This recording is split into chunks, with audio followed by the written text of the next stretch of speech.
Hey, what's going on people? It's SGZ here from the SpartanGameZone, and in this video we'll be counting down another top 10 weapons in Borderlands 3, you asked, and so you shall receive.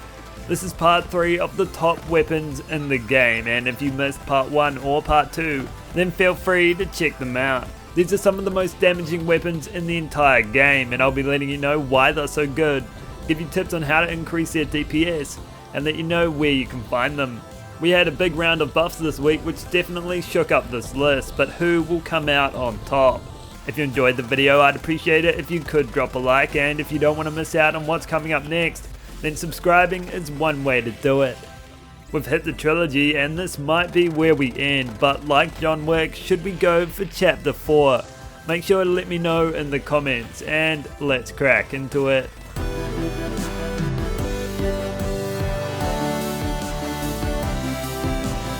We open part 3 of the top weapons in the game with the sickle, or more specifically the boom sickle, which has an increased chance to drop from anointed X4. You fight around here in the anvil as part of the quest Malevolent Practice. The boom sickle is the rarest gun on this list, as you need to farm for the prefix on top of everything else, but when you get it, there'll be no looking back. It's untamable and uncaged beast, firing a large amount of explosive projectiles which each detonate with force. On a splash damage Mo's build, you feel every hit as each one of its 10 pellets is enhanced to upscale its damage. Although Mo's can generally fire forever, it has an extremely large magazine pool, taken from the AR reserve, so there's no cap on the havoc you can wreak.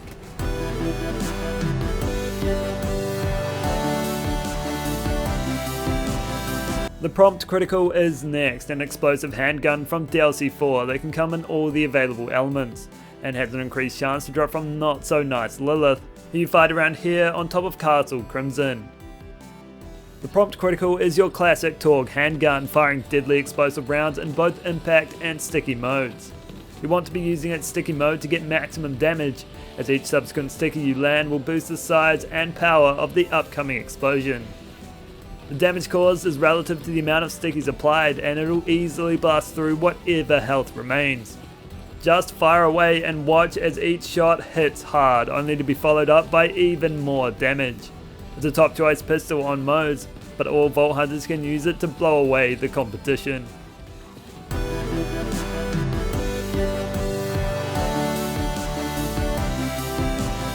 At number 8, it's the Reflux, a Mayhem 6 Plus Hyperion shotgun that can only spit acid and has an increased chance to drop from Genevieve. You fight around here in Voracious Canopy, but it can also drop from the Guardian takedown bosses. The Reflux is a gun made for mobbing, growing ever stronger the more enemies you take on. Its unique effect causes corrosive chains to lash out from the enemy you're shooting at and wrap themselves around another, draining both of their health.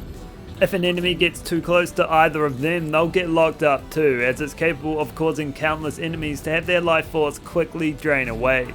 The more enemies wrapped up in its clutches, the more damage it will deal. Flak can make extra special use of it by causing the chains to also hit criticals, and it's a great weapon that you can always count on to thin the pack.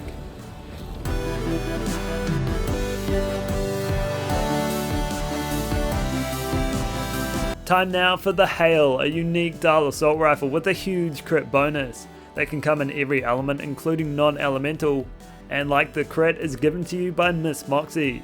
Just head to her bar in Sanctuary, fill up her jar, and you'll be good to go. The Hail doesn't fire very quickly, but it does deal high damage, able to surpass many legendary weapons with its DPS potential. As long as you land crits, this thing will destroy, as each shot will be boosted by 150%. However, that's not easy to achieve due to its unique projectile pattern, which causes its bullets to be fired in an arc, and hardly ever hitting the spot your crosshairs say they will, which you know isn't helpful. It takes quite a lot to get used to and is the main thing holding it back, but it does make up for it by being covered in Moxie perfume, which strangely enough grants you lifesteal. I find you can nullify its projectile pattern by sticking your barrel directly in your enemies' faces, but either way it can do some crazy damage when everything lines up.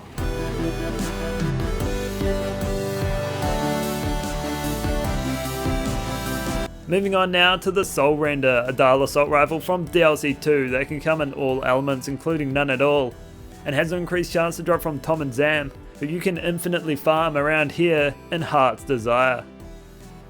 The Soul Render is not just a great looking gun, it has brains too. The brains take the form of purple skulls which are fired out alongside its bullets every so often. There's a lot to love about it. You can shred through health bars with just its regular rounds and have the skulls follow up with an extra hit. On Mo's, those skulls hit harder than a truck transporting bricks made out of lead. A single skull can do it all on its own, and it's a fantastic all-purpose assault rifle that does the majority of its damage all by itself.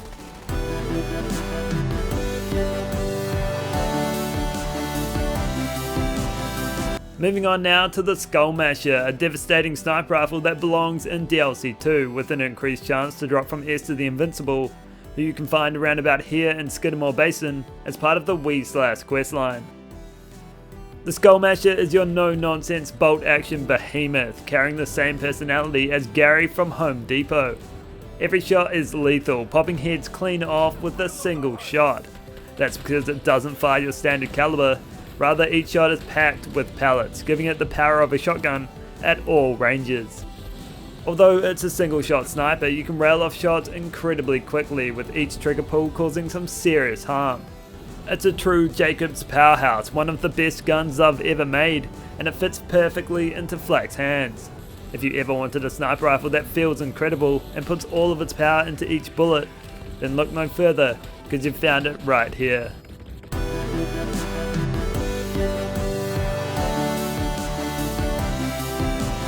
Now to the Redistributor, one of the recently buffed weapons. It can only come elemental and is dropped by Wotan at the end of the Maliwan takedown.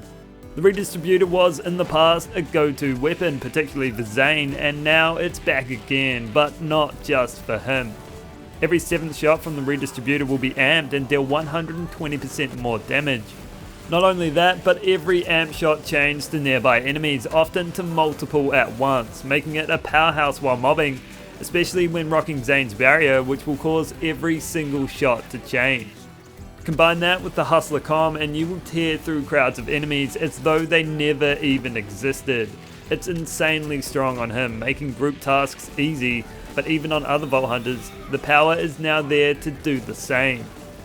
When used in tandem with the Revolter shield, which boosts your fire rate, you'll get those amp shots coming quick and finally taste what Zane feels. Anyone can do the mob job no prob with one in their hands, but it is still king on Zane.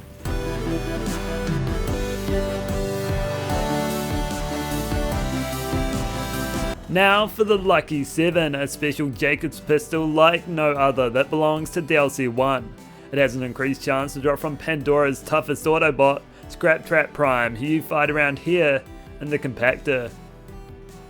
The Lucky 7 is at first just a standard Jacob's pistol, that is until you reload and a bounty of riches is revealed.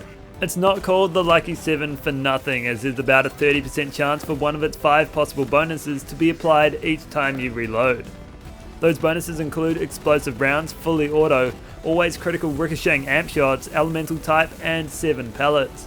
Each one will increase its DPS, but 7 pellets will provide the largest individual buff. When everything lines up, this gun is absolutely insane, and if you're Mo's and you get a god roll, you'll never lose it, able to blitz through absolutely everything, as it even stays with you between map jumps. It is undoubtedly one of the most powerful weapons in the game, maybe even the most powerful, but you need a way to regen ammo if you want to keep it at its almighty peak.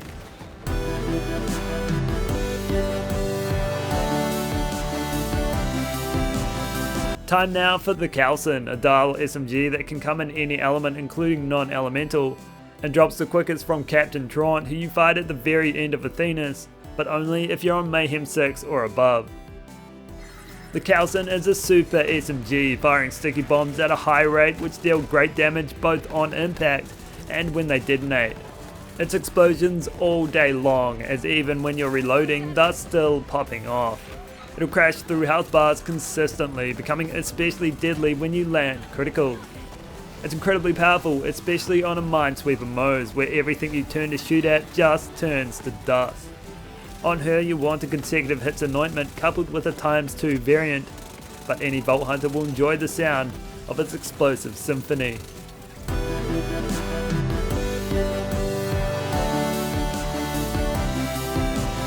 Here we are at the top again, and whose flag flies proudly on the pole? It's the Kyb's Worth, not something I expected to say when I started this earlier in the week, but it's here thanks to a massive DPS boost. It's another melee 1 takedown gun coming in all elements and dropping only from Wotan. The Kyb's Worth shoots 2 bullets in a linear pattern at the cost of just 1 ammo, but you can even get a binary prefix that fires an extra projectile for increased ammo consumption. Its bullets arc perfectly, honing into those critical spots like nothing else and dealing massive waves of damage. If you want to maximize its DPS, try for the binary variant, but the standard one has plenty to get the job done.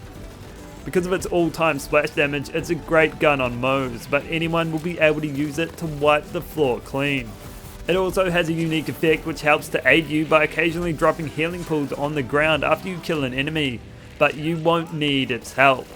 It's a powerful all-round gun that will do to bosses what it does to the little guys. So that's all for this video. A moment of silence for these great guns that didn't make the cut, and let me know if we're going farther than we've ever gone with the part 4. If you enjoyed the video, I'd appreciate it if you could drop a like, or hey, maybe even subscribe. And I'll catch you in the next one.